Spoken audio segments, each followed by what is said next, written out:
the epicenter of the coronavirus pandemic is New York. And at the epicenter of that epicenter is New York City. And at the central point of New York City was a hospital called Elmhurst, where we were hearing reports that very bad things were happening. Well, there is a nurse that, a very talented nurse in Florida, that decided to go up and help up in New York, and went up to New York and got placed inside of the Elmhurst Hospital. While she was there, what she saw was so disturbing that she took it upon herself to wear a hidden camera and bring in a recording device so that she could capture some of what she was seeing there.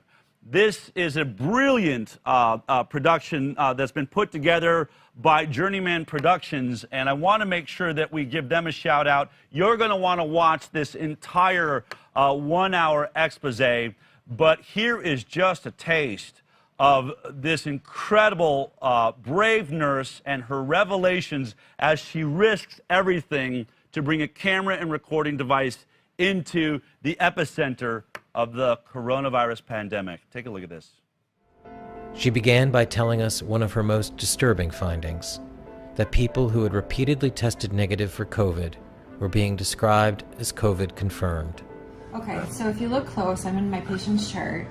I am pulling up like their laboratory results. So if you look here, you'll see COVID-19 bioreference lab. Here are the test results. As you can see, 5/1/2020 at 17:16, not detected. They test for a second time, 5/4/2020 at 17:59, not detected. So both of those are negative. Scroll up to the top. This is my patient. They are on a vent and they are being called COVID-19 confirmed. So not detected here, but so it's presumptive. Now they are detected. They're saying it's positive, not detected. But it's not detected. What does that mean? So you said that they were vented immediately upon being brought in. Is that? Yeah. So the thing is they're coming in with difficulty breathing, and a lot of these patients are really coming in with anxiety because they're scared. They take them and they tell them pretty much that if they don't get on a vent, then they're probably not going to survive. But the reality is, if they get on that vent, the likelihood of them walking out the hospital is slim to none. You're saying they're putting non-COVID or COVID rule out with definite COVID patients? Yes. So I was only wondering because I was looking at all the patient rooms and this patient is in with a non-COVID. I don't understand why they're doing that. I know. There's 4 patients in a row here that are non-COVID. And this is supposed to be the COVID. Yeah. Because 7th floor, they've shut it down. That's right. I'm confused. And then they're going to have non-COVIDs there. Yeah. This is going to be the only COVID, so they shouldn't put any non-COVIDs here. Well, that's what they've been doing. I have that right now happening. And the guy over in... I had 2 26 that were 2 negatives. And they end up positive. The guy over in 29, I had him upstairs because I was on CCU before it. Yeah. And he came in with a stroke.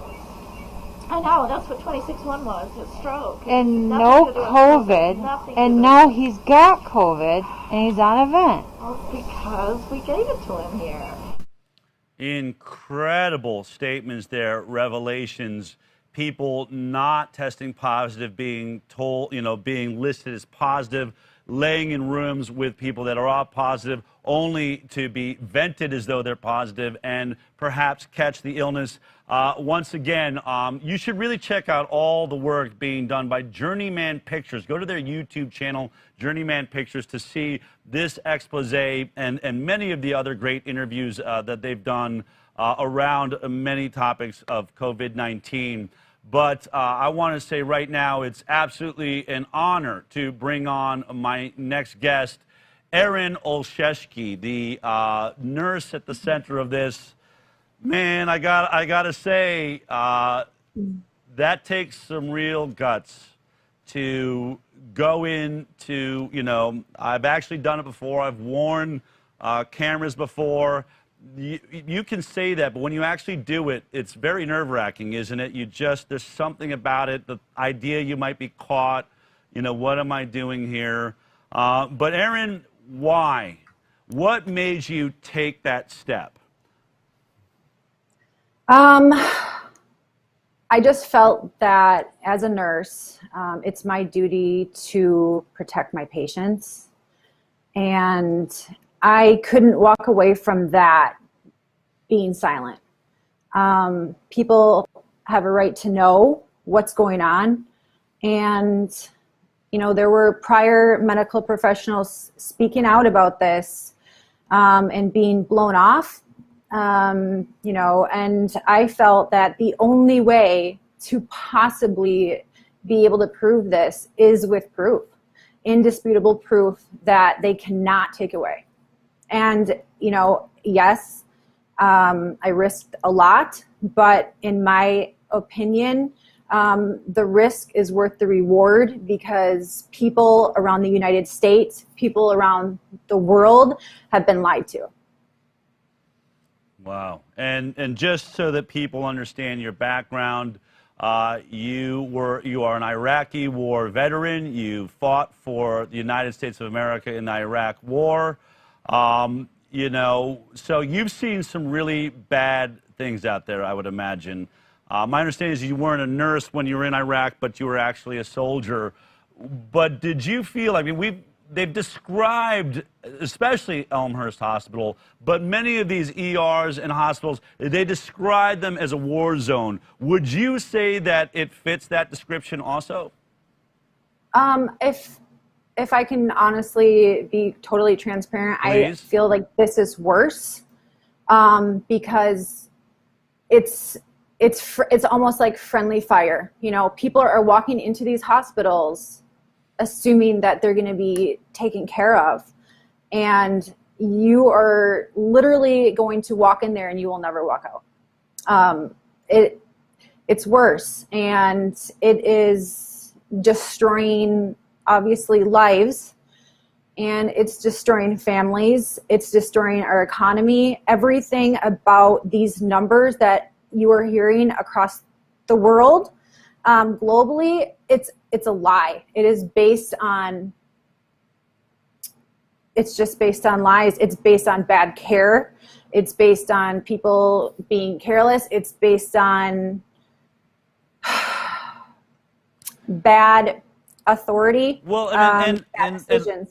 Just based on the video we watched in the beginning, they are manipulating the truth. Tell me about the testing. So a person comes in, they are having, it sounded like some of them had been stroke patients.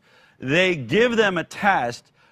Can you tell me about the testing? How long does it take to find out if your patient has tested positive or negative?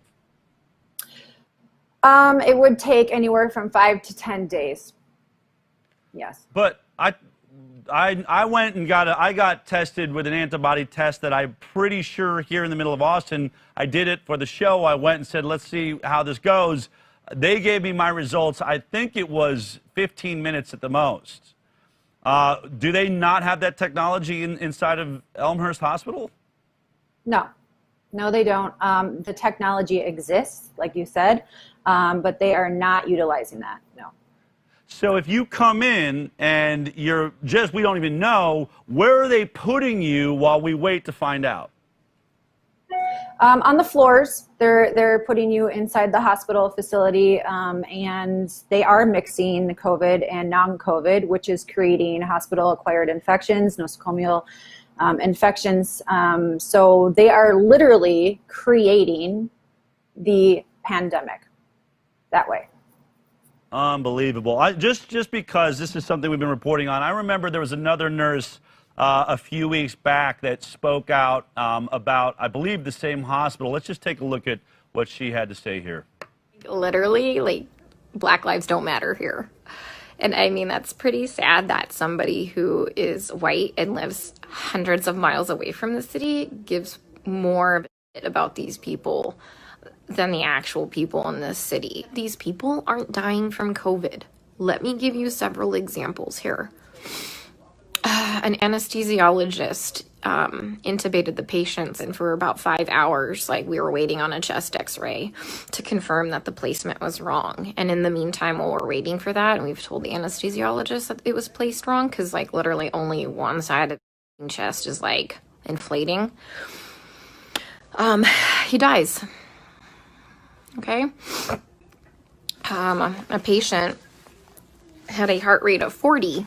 I was literally ran out of, like, the patient's room to get, like, the director of nursing who was standing out there. And I'm like, can you stop him? He's going to kill that patient. He's going to kill that patient if he defibrillates him with bradycardia and a heart rate of 40. And the director of nursing just shook his head. And I turned around and he killed the dude. It's like going in the Twilight Zone. Like, everyone here is okay with this. Look, the only way I can kind of put this into context for everybody is, and this is going to be kind of an extreme example, this is like really the only thing I can come up with. It's like if we were in Nazi Germany and they were like taking the Jews to go put them in a gas chamber, I'm the one like there saying, hey, this is not good, this is bad, this is wrong, we should not be doing this. And then everyone tells me, hang in there, you're doing a great job, you can't save everybody. They're murdering these people. That was Nurse Nicole Surtek. I did make a mistake. I guess she wasn't at Elmhurst while she was recording that video. But obviously, you're not alone. Inside of the hospital system where you work, are you alone? Are you a minority? Are you a majority? What's happening with the nurses? And many of you are journeyman nurses, right? Many of you are traveling into New York to help out. What would you say, how many people are looking at this the same way that you and Nicole are? That's a good thing to bring up, because this is the problem I'm seeing with it. I actually spoke with Nicole on the phone last night and we were talking about this, is that the majority of the nurses there feel the same way I do. And we talked about it. I actually have it recorded. You know, I was there for a month and recording the entire time. So what people have seen is just a sliver. And all these nurses feel the same exact way, but everybody is afraid to speak out for the reason that they're threatened with obviously being sent home. If you ask, questions, if you try to, stick up for your patients and advocate for your patients like nurses are supposed to do, you are reprimanded. And, they say over and over, don't make any problems, keep it easy. We don't want to get kicked out, and a lot of it is just based around either being scared of what's going to happen to you, or, they don't want to lose that paycheck.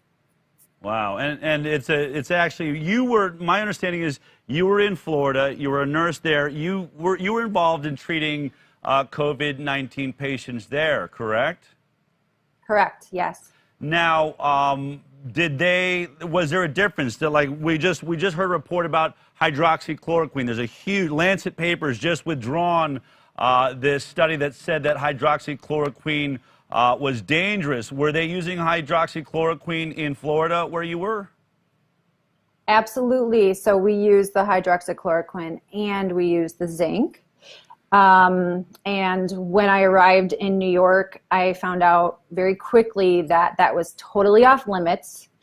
And if you did, or any provider did prescribe it, it would be grounds to be fired. Where was that coming from?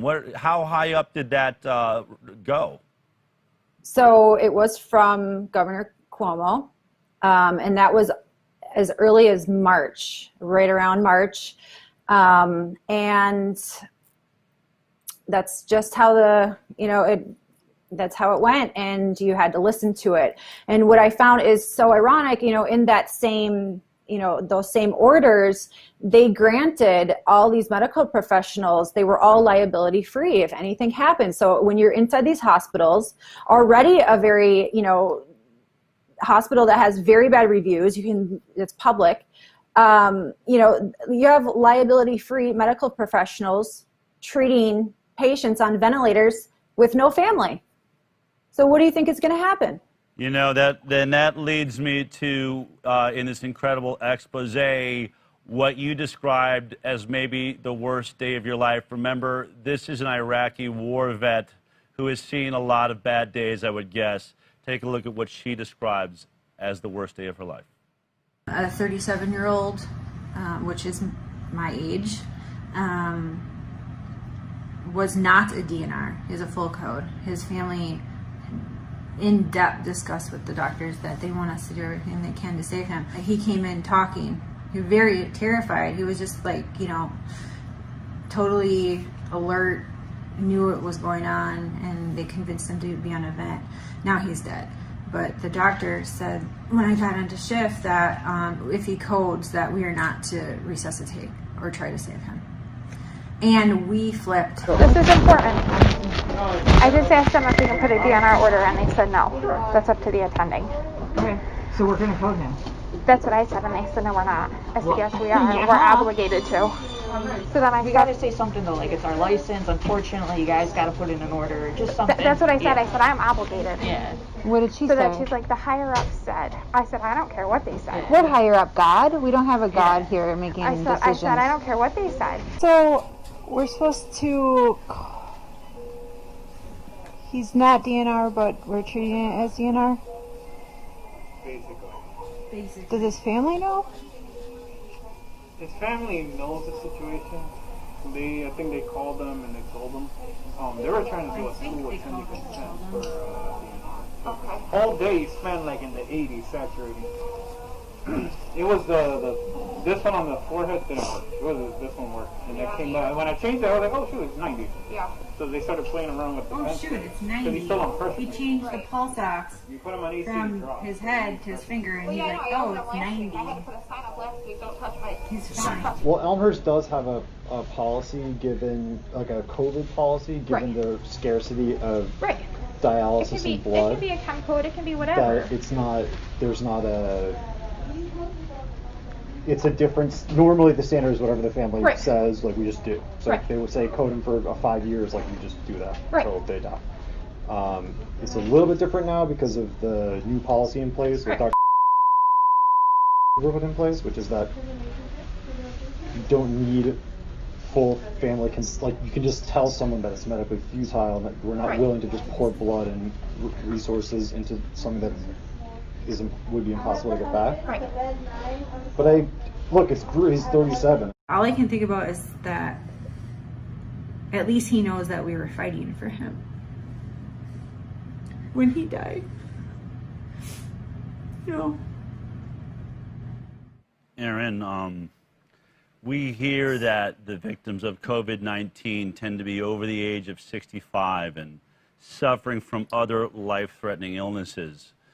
What you are describing and talking about, this is a 37-year-old man, correct? Yes. And as a nurse, it seemed, look, I understand there are scenarios where, you know, you can't resuscitate or it really wouldn't make sense. Someone is so far gone. But can you tell me what it was like to be hearing that and going through this over a young man with his whole life ahead of him, a family that is unable to visit and see how he's doing? You're the only person representing that family in that moment, are you not? I mean, he's all that we had, you know.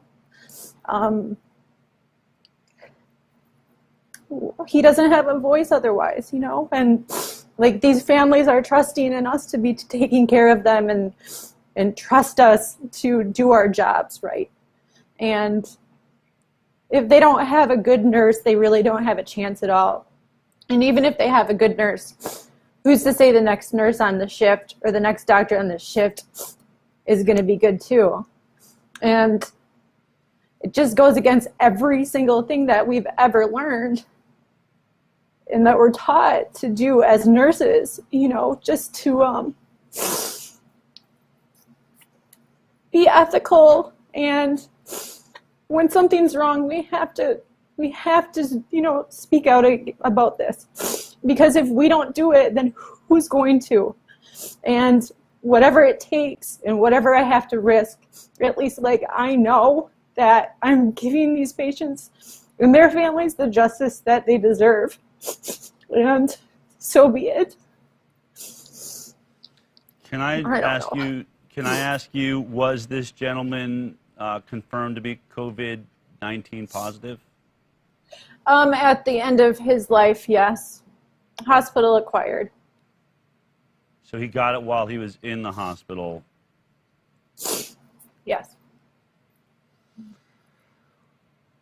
If you could get a message to Donald Trump right now, who is having to make decisions, I think obviously, you know, he can speak to Tony Fauci, Debbie Birx, these people that are in, what do you need our leadership to know? What do you want the National Institute of Health to know? What do you want Andrew Cuomo to know?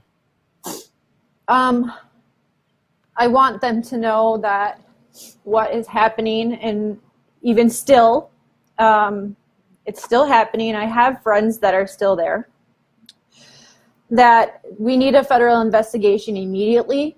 We need to go there and we need to flip tables over. We need to go through every single chart. We need to contact every single family because a lot of bad stuff has happened. There has been no autopsies allowed.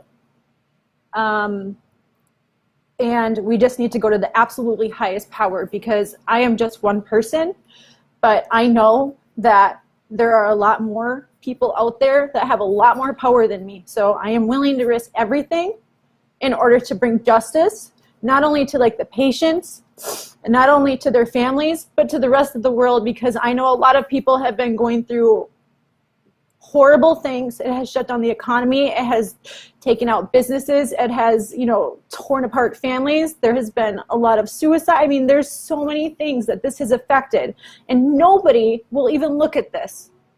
And, you know, if they're going to do a federal investigation for the Major League Baseball steroids issue, then I don't see why they wouldn't do one here. Erin, I know you're going to continue to be a voice now for the voiceless, and I want to thank you for your courage. You, I think, are representing your country in probably the most brave way you have so far in your life. So let me thank you for that from the high wire. Continue to be brave. Let us know in any way that we can support you. Thank you so much for the truth. Thank you. Thank you guys very much for allowing me to scream the truth.